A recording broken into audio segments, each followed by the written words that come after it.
Hello guys, justice part 2 நம்ம பார்க்கலாம். So நிறைய ஸ்டோரிக்குள்ளே போயிடலாம். ஸோ ஸ்டோரி ஸ்டார்டிங்கில் பாயிண்ட் ஆஃப் வியூ நம்ம பார்க்கலாம். ஸோ வந்து 4 நம்பர் கிடச்சிருக்கு. இந்த 4 நம்பரை எப்படி கூட்டி கழித்து பார்த்தாலுமே எந்த ஹிண்ட்டுமே கிடைக்க மாட்டேது. என்ன தான் ஹிண்ட்டு கொடுத்துட்டு போயிருக்கான் அந்த கில்லர், எனக்கு ஒன்றுமே புரியலை அப்படின்னு சொல்லிட்டு நம்ம யாரும் யோசிச்சுட்ருக்காரு. அந்த டைமில் கூட ஒர்க் பண்ணுற ஒர்க்கர்ஸ் 2 பேர் வந்து சொல்கிறாங்க, 2 பேர் வராங்க. சார், இங்கே நீங்கள் ஒரு நோட் பண்ணிங்களா, இவங்க 2 பேருமே வந்து முன்னாடி ஒரு ரேப் கேஸ்னால ஜெயிலுக்குள்ளே போயிட்டு வந்தவங்க தான். ஆனால் பட் வந்து இவங்களுக்கு எதிரான எந்த எவிடன்ஸும் இல்லாததுனால ஈஸியாக வெளியே வந்துட்டாங்க. ஆனால் இவங்களால் பாதிக்கப்பட்ட பொண்ணுங்க 2 பேரும் சூசைட் பண்ணி இறந்துட்டாங்க. இதை பற்றி உங்களுக்கு தெரியுமா அப்படின்னு சொல்லிட்டு கேட்குறாங்க. ஸோ பாயிண்ட் ஆஃப் வியூ, இல்லையே எனக்கு சரியாக தெரியல. நீங்கள் தான் இதுக்கு முன்னாடி இந்த கேஸை பார்த்துட்டு இருந்தீங்க, நான் வேறு ஆஃபீஸில் தான் இருந்தேன், என்னை இப்போ தான் ட்ரான்ஸ்ஃபர் பண்ணிவிட்டாங்க. இதை பற்றி நீங்கள் தான் எனக்கு சொல்லியிருக்கணும், ஏன் நீங்கள் சொல்லலை? சாரி சார், இப்போ தான் எங்களுக்கு இது தெரிஞ்சுது. ஸோ வந்து எனக்கு என்னவோ டார்கெட் வந்து நெக்ஸ்ட் டார்கெட் வந்து இந்த மாதிரி ரேப் கேஸ்னால் உள்ளார போன ஒருத்தர் வந்து சரியான எவிடன்ஸ் இல்லாமல் வெளியே வந்தவனாக தான் இருக்கும் அப்படி சொல்லிட்டு சொல்கிறோம். ஸோ ஆரம்பம் திங்க் பண்ணுறது இருக்கலாம். ஸோ நெக்ஸ்ட் டார்கெட் வந்து யார் சொல்லிட்டு நம்ம தேடி ஆகணும் அப்படி சொல்லிட்டு இந்த மாதிரி ஆஃபீஸில் வந்து இந்த மாதிரி நோட்ஸ்லாம் எடுத்து ஃபைலில் வந்து எடுத்து வச்சுருப்பாங்க. இந்த மாதிரி எத்தனை கேஸில் வந்து எத்தனை பேர் இதுமாதிரி போயிருக்காங்க அப்படின்னு சொல்லிட்டு வந்து நேராக இப்போ ஆஃபீஸ்க்கு போகிறாரு. இந்த மாதிரி வந்து அங்கே இருக்கிற பர்சன்கிட்ட கேட்குறாங்க, இந்த மாதிரி வந்து ரேப் கேஸ்னால உள்ளே போனவங்க, பட் வந்து சரியான எவிடன்ஸ் இல்லாதனால வெளியே வந்துட்டவங்க பற்றி வந்து அவங்களோட டீட்டெயில்ஸ்லாம் எனக்கு வேணும், கொஞ்சம் சீக்கிரமாக தாங்க. ஓகே சார், கொஞ்சம் சீக்கிரமாக தந்துடுறேன் அப்படின்னு சொல்லிட்டு அவங்க இப்போ இந்த ஃபைலை தேட ஆரம்பிக்கிறாங்க. நம்ம ஆரம்பம் வந்து வெயிட் பண்ணுறோம். ஸோ அவங்கள்ட்ட தராங்க. ஸோ அந்த ஃபைலை பார்த்தா ஏகப்பட்ட கேஸ் இருக்குது. என்னடா இத்தனை கேஸ் இருக்குது, நம்ம போலீஸ் என்ன தான் பிடுங்கிட்டுருக்காங்கன்னு தெரியலையே, ஒன்றுமே புரியல. ஒரு கேஸை கூட சரியாக கண்டுபிடிக்க தெரியாதுல்ல, இவங்களே எதுக்கு போலீஸாக போடணும் அப்படி சொல்லிட்டு யோசிச்சுட்ருக்காரு. மைண்ட் வாய்ஸ் ஓடிட்டுருக்கு. ஸோ நம்ம வந்து இந்த பக்கம் நம்ம சரி ஓகே, கில்லர் வேறு யாரும் நம்ம யோன் தானே, ஸோ யோன் பக்கம் பார்க்கலாம். ஸோ வந்து யோசிக்கிறாங்க, இப்போ தான் அதே யோசிக்கிறியாடா நீ, நீங்களாம் என்னத்தை தான் பிடிங்குறீங்களோ, ஒரு போலீஸில் ஒரு எவிடன்ஸ் ஒழுங்காக கண்டுபிடிக்கிறதில்ல, ஒரு குற்றவாளிகளும் ஒழுங்காக பிடிச்சதில்ல, இது வரைக்கும் எந்த பொண்ணுக்கு தான் முதல்ல ஜஸ்டிஸ் கிடச்சிருக்கு, எல்லா பொண்ணுங்க மேலே பழி திருப்பி போட்டிருக்கீங்க, இதனால் எத்தனை பொண்ணுங்க வாழ்க்கை அழிஞ்சு போயிருக்குன்னு உங்களுக்கு தெரிய போகுது அப்படின்னு சொல்லிட்டு சிரிச்சிட்ருக்காங்க. ஸோ இந்த பக்கம் வந்து நம்ம லைலா பக்கம் பார்க்கலாம். நம்ம லைலா வந்து எப்பயும் போல் ஸ்டோரி ரைட் பண்ணிகிட்ருக்காங்க. ஸோ அவங்க வந்து இப்போ வந்து 3rd சாப்டர் வந்து ரிலீஸ் பண்ணுற போகிறாங்க. ஸோ 3rd சாப்டர்னால் உங்களுக்கே புரியும், 3rd மாடர்ன் நடக்கிறதுக்கு முன்னாடி நடக்க போகிற அந்த ஸ்டோரியை தான் ரைட் பண்ணி நம்ம லைலா வந்து ரிலீஸ் பண்ண போகிறாங்க. நம்ம என்ன பண்ணுறாருன்னா, சரி ஓகே, அந்த 3க்கு மொத்த குற்றவாளிகள் போய் விசாரித்து பார்க்கலாம் அப்படி சொல்லிட்டு அவரும் கிளம்புறாரு. ஸோ வந்து ஃபஸ்ட்டு 2nd மர்டர் நடந்துச்சு இல்லையா, 3வது ஒரு ஆளை வந்து போய் பார்க்குறாரு. நீங்கள் வந்து எதுக்காக இந்த மாதிரி இந்த பொண்ணு ரேப் பண்ணுறது உண்மையாக பொய்யா, ஏன் உங்களுக்கு சரி எவிடன்ஸ் கிடைக்கல, அப்படி நீங்கள் என்ன தான் பண்ணீங்க அப்படி சொல்லியிருக்கீங்க. ஆமாம், நான் உண்மையாலுமே ரேப் பண்ணுறது எனக்கு சரி எவிடன்ஸ் கிடைக்கலன்னா நான் வந்து காசை கொடுத்து எல்லாத்தையும் மறைச்சிட்டேன் அப்படி சொல்லிட்டு கூலாக சொல்லுவோம். பிகாஸ் அவங்க எல்லாமே பணக்காரங்க, வந்து எப்பவுமே பணக்காரங்கள்ட்ட தான் நீதி விற்கப்படுன்றது உண்மைதானே. ஸோ அப்படி தான் வந்து முறை எதுவும் பண்ண முடியல, ஏன்னா அவங்களுக்கு சட்டமே அவங்களுக்கு பின்னாடி தான் இருக்குது, அவரால் எதுவும் பண்ணவும் முடியாது. ஸோ வந்து பல்ல கடிச்சிக்கிட்டு அவரும் வெளியே வந்துடுறாரு. ஸோ வெளியே வந்தவர் நியூஸ் பார்க்குறாரு. நியூஸில் வந்து நிறைய பேருக்கு வந்து இப்போ இந்த நியூஸ் வந்து தெரிய ஆரம்பிச்சிச்சு. ஆனால் எப்படி ரிலீஸ் ஆச்சு, ஏது ரிலீஸ் ஆச்சுன்னு யாருக்குமே தெரியாது. இவர் வந்து ரிப்போர்ட்டர்ஸ் யார்கிட்டையுமே சொல்லவும் கிடையாது, யாருக்கும் தெரியாது. பட் அப்படி இருக்க எப்படி வந்து இந்த டீட்டெயில்ஸில் இவ்வளோ டீட்டெயில்ஸ் வரைக்கும் தெரியும் அப்படின்னு சொல்லிட்டு ஒன்றுமே புரியலை. அப்போ செக் பண்ணி பார்த்தா ஏதோ ஒரு அன்னோன் குரூப்லேருந்து எல்லா டீட்டெயில்ஸும் வந்துருக்கு, எல்லாரும் ரிப்போர்ட்டர்ஸ்க்கும் போயிருக்கு. அந்த அக்கௌண்ட் யாருதுன்னு செக் பண்ணி பார்த்தா யாருதுன்னு இது வரைக்கும் கண்டுபிடிக்க முடியல, அனௌனாக இருக்குது. ஒவ்வொரு டைமும் ஒவ்வொரு லொக்கேஷனை காட்டுறதுனால யாராலையும் வந்து அதை கண்டுபிடிக்கவே முடியலை. ஆரம்புக்கு மண்டையை பிடிச்சிக்கலாமான்னு இருக்குது. என்னடா இது, குற்றவாளி கண்டுபிடிக்க முடியல, எவிடன்ஸ் வெளியே விட்ட வரைக்கும் கண்டுபிடிக்க முடியல, நம்ம என்ன தான் பண்ணுறதுன்னு சொல்லிட்டு மண்டையை பிடிச்சிக்கிட்டு இருக்காரு.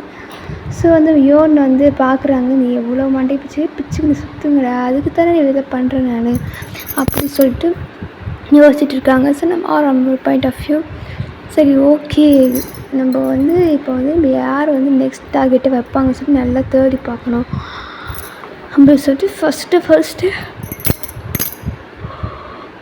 ஃபஸ்ட்டு மர்டர் பண்ணாங்களே அவங்களோட டீட்டெயில்ஸ் எடுக்கிறாங்க. அவன் வந்து ஒரு ஃபுட்பால் பிளேயர் பணக்கார ஃபேமிலி தான். கூட ஒர்க் பண்ண பொண்ணை தான் இந்த மாதிரி பண்ணியிருப்பாங்க. பட் வந்து சரியான எவிடன்ஸ் இல்லாததுனால அவரை வந்து வெளியே விட்டுருப்பாங்க. அந்த பொண்ணு வந்து எவ்வளவோ போராட்டம் பண்ணி பார்த்துருக்கோம், ஜஸ்டிஸ் வேணும்னு சொல்லிட்டு கேட்டிருக்கோம். பட் வந்து இவனுக்கு என்ன பண்ண இவனுங்க வந்து ஆளை வச்சு எதுக்காக எப்படி நீ போராட்டம் பண்ணலாம் எங்களுக்கு எதிராக, உனக்கு எதிராகவே நாங்கள் எவிடன்ஸ் கலெக்ட் பண்ணி காட்டுறோம் பாரு அப்படின்னு சொல்லிட்டு அவங்களுக்கு எதிராகவே அவங்களுக்கு தப்பு இருக்குன்ற மாதிரி எவிடன்ஸ் கலெக்ட் பண்ணி காட்டி அந்த பொண்ணை வந்து அசிங்கப்படுத்தியிருப்பாங்க. ஸோ அந்த பொண்ணு வந்து மன உளைச்சல் தாங்காமல் சூசைட் பண்ணி இறந்துட்டுருக்கோம். ஸோ இதெல்லாம் தெரிய வரும். நம்ம ஆரம்புக்கு வந்து என்ன பண்ணுறதுன்னு ஒன்றுமே புரியலை. என்னடா இது சொசைட்டி ரொம்ப கேவலமாக போய்கிட்டு இருக்குது அப்படின்னு சொல்லிட்டு ரொம்பவே ஃபீல் பண்ணுறாரு. ஸோ இதே மாதிரி தான் செகண்ட் பர்சனும் இதே மாதிரி தான் அரசியல்வாதியோட பையன். ஸோ அவர் வந்து அரசியல்வாதியோட பையன் செம்ம ரிச்சான பர்சன் தான். அவரும் இதே மாதிரி தான் கூட அசிஸ்டண்ட்டுன்னு ஒருத்தர் ஒர்க் பண்ணி வராங்க அப்பா கீழே. அவங்களுடைய பொண்ணை வந்து ரேப் பண்ணியிருப்பான். அசிஸ்டண்ட்டாக இருந்ததும் வந்து அவங்க முதலாளிக்கு அடி பிடிஞ்சி தானே ஆகணும். ஸோ வந்து முதலாளிக்கு தெரிஞ்சு முதலாளி வந்து சொல்லுவார், இங்கே பாரு இத்தனை வருஷமாக எனக்கு வந்து விசுவாசமாக வேலை செஞ்சுருக்கேன், நான் உனக்கு வந்து இவ்வளோ அமௌண்ட் தந்துடுறேன், உன் பொண்ணை கூட்டின்னு நீ வேறு எங்கேயாவது போயிடு, இனிமேல் இந்த பக்கமே வரக்கூடாது அப்படின்னு சொல்லிட்டு மிரட்டி அனுப்பி விட்டுருவார். அந்த பொண்ணுக்கு வந்து அப்பாவை ஏதாவது பண்ணிடுவாங்கன்ற பயத்துலேயே அவங்க வந்து கம்முன்னு போயிடுவாங்க. பட் இருந்தாலும் அவங்களால அந்த மன உளைச்சல் தாங்க அவங்களுமே இறந்துட்டுருப்பாங்க. ஸோ இதே மாதிரி எல்லா கேஸுமே இப்படி தான் இருக்குது. ஒவ்வொரு கேஸுக்கு பின்னாடி இருக்கிறவங்களையும் சர்ச் பண்ணி பார்த்தா எல்லாரும் பொண்ணுங்களுமே இறந்துட்டுருக்காங்க. ஸோ ஆருக்கு வந்து இப்போ இதில் இருக்கிறவங்கள தான் நெக்ஸ்ட்டு மர்டர் பண்ண போகிறோம். ஆனால் நெக்ஸ்ட்டு மர்டர் யாருன்னு இது வரையாலும் அவரால் கண்டுபிடிக்க முடியல. ஏன்னா ஏகப்பட்ட மெம்பர்ஸ் இதில் இருக்காங்க. நிறைய பேர் இதே மாதிரி வந்து தப்பிச்சிட்ருக்காங்க வெளியே. ஸோ வந்து யாரை வந்து நம்ம வந்துட்டு இதில் வந்து நம்ம கண்டுபிடிக்கிறது, யாரை வந்து நெக்ஸ்ட்டு டார்கெட்டாக எடுப்பான்னு சொல்லிட்டு நம்ம ஆரம்பமால் கண்டுபிடிக்கவே முடியலை. ஸோ நம்ம ஆரம் என்ன பண்ணுறாருன்னா ஒவ்வொரு வீட்லேயும் வந்து இதுலேயும் ஒவ்வொரு போலீஸ் ஆஃபீஸர் நிப்பாட்டுறாரு. சில இடத்துல வந்து கேமரா மட்டும் ஃபிக்ஸ் பண்ண சொல்கிறாரு. ஸோ ஆல் டைம் யார் யார் வெளியே போகிறாங்க, யார் எப்படி வராங்கன்னு சொல்லிட்டு செக் பண்ணுறதுக்காக. ஸோ வந்து அதே மாதிரி போகிறாங்க வராங்க, ஆனால் யாருக்குமே எதுவுமே ஆகலை. ஸோ ஆர்வக்கு ஒன்றுமே புரியலை, எப்படி மர்டர் நடந்திருக்கணுமே அப்படி திங்க் பண்ணி பார்க்கும்போது தான் தெரியுது. மர்டர் வந்து வீக்லி ஒன்ஸ் அந்த மாதிரி தான் நடக்கும். வீக்லி ஒன்ஸ் திங்கக்கிழமை ஆனால் கரெக்டாக நடக்கும்.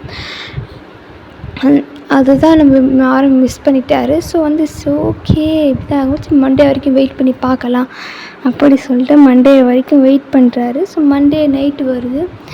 ஸோ ஆரம் வந்து நெக்ஸ்ட்டு மர்டர் நடக்கிறதுக்கான இன்றைக்கி தானே.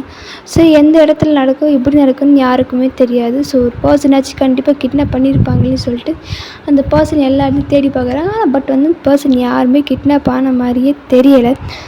நம்ம ஆரமாக நல்லா சர்ச் பண்ணி பார்க்குறோம், எல்லாம் வந்து விசாரித்து பார்க்குறோம், யாருமே எங்கேயும் மிஸ் ஆகாத மாதிரியே தான் இருக்குது. பட் வந்து அப்படியே போது இடியுது, கரெக்டாக மர்டர் நடந்ததற்கு நம்ம ஆரம்பம் போய் செக் பண்ணி பார்க்குறாரு. அதே பர்சன் தான், அந்த ரிப்போர்ட்லேருந்து பர்சனில் ஒருத்தர் தான் அங்கே இருந்திருக்காரு. நம்ம ஆரம்புக்கு வந்து கன்ஃபியூஷனாக இருக்குது, எப்படி நான் வந்து எல்லா இடத்துலையும் கேமரா வச்சுருக்கேன், ஆளுகள் நிறுத்திருக்கேன், அப்படி இருந்து எப்படி அந்த கில்லர் ஆளை வந்து இவனை கிட்னாப் பண்ணி இப்படி மர்டர் பண்ண முடிஞ்சது, அந்த எப்படி தான் முடிஞ்சதோ எனக்கு தெரியலையே அப்படி சொல்லிட்டு யோசிச்சுட்ருக்காரு. அப்போ தான் இந்த சைடு யோனோட பாயிண்ட் ஆஃப் வியூ காட்டுறாங்க. நீ போலீஸ்னால் இவங்க இருக்கவங்க எல்லாருமே கிரிமினல்ஸ், அவனுங்களுக்கு போலீஸ் இருக்காங்கன்னா அவங்களுக்கு எப்படி டிமிக்கு எடுத்துகிட்டு போகணும்னு நல்லாவே தெரியும். நீ என்னத்தை யோசிக்கிறேன்னு எனக்கு ஒன்றுமே புரியல, இன்னும் உனக்கு ட்ரைனிங் வேண்ட தம்பி அப்படி சொல்லிட்டு நம்ம சிரிச்சிட்டு இருக்காங்க.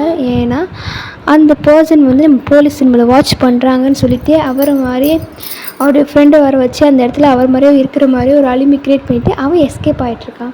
ஸோ அவன் எஸ்கேப் ஆன டைம் பார்த்தா நம்ம யோன் வந்து அவனை கிட்னாப் பண்ணி இப்படி மர்டர் பண்ணிகிட்ருக்காங்க. ஸோ வந்து ஆரம்புக்கு வந்து இதெல்லாம் தெரியாது இல்லையா. ஸோ வந்து அவங்களும் வந்து ஆரம்பிப்பு தான் அந்த வீட்டாண்ட இருக்கிற கேமராவையும்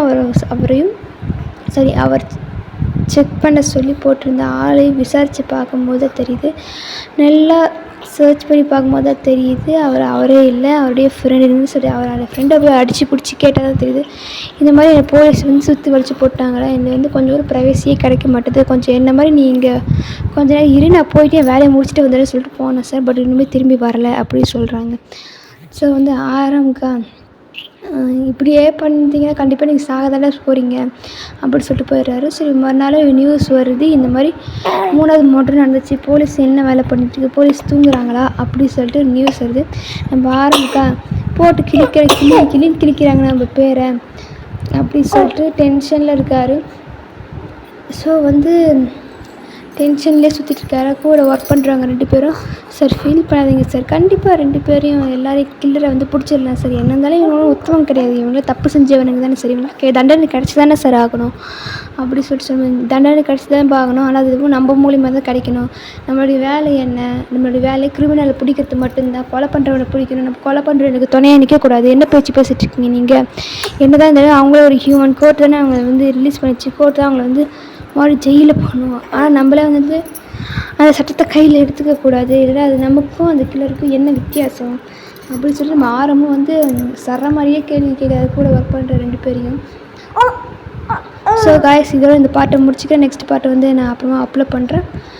மறக்காமல் லைக் பண்ணுங்கள், கமெண்ட் பண்ணுங்கள், சப்ஸ்கிரைப் பண்ணுங்கள். ஓகேங்களா? பாய்.